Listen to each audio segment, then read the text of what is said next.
नीलगिरी बंदर सुजोग नहीं ग्रामांचल में मातिले माटी माफिया सरकारी ऑफिस बंद होगा मौके ग्रामांचल में माटी माफिया माति गोचर अन्नाबादी भली सरकारी जगह सह व्यक्तिगत जगार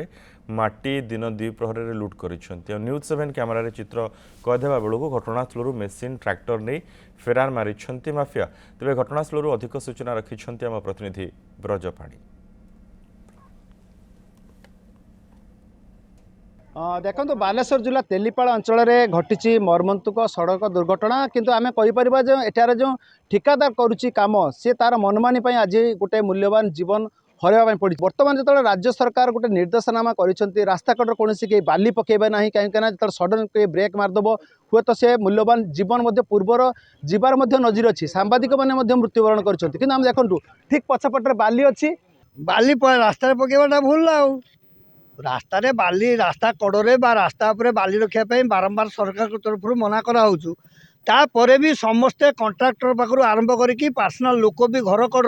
रास्ता उपरे बाली कांडी कर आज भी ये जन दुर्घटना मृत्युवरण कर आज बाली ब्रेक धर न से भय करके ब्रेक मान थे आज जाकि बाड़े मृत्युवरण कर किए दायी रही एटा भारी दुखर विषय माने संपृक्त जे बाली कांडी करी से ही व्यक्ति ही दायी ठिकादार ठिकादार कौन कहे किमतिका दिन गोटे मोर तो सब सरीगला पुआ मान को जाने एनगेज कर दियो मो पिला माने सब पाठ पढ़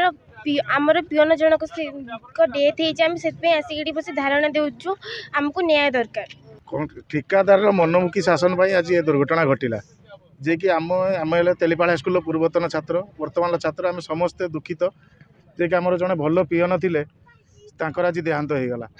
केवल एपाई दायी केवल से कंट्राक्टर कौन दाबी कर दाबी आमर उपयुक्त दि जाऊ आर्थिक सहायता प्लस परिवार जनक निजुक्ति दि जाऊ।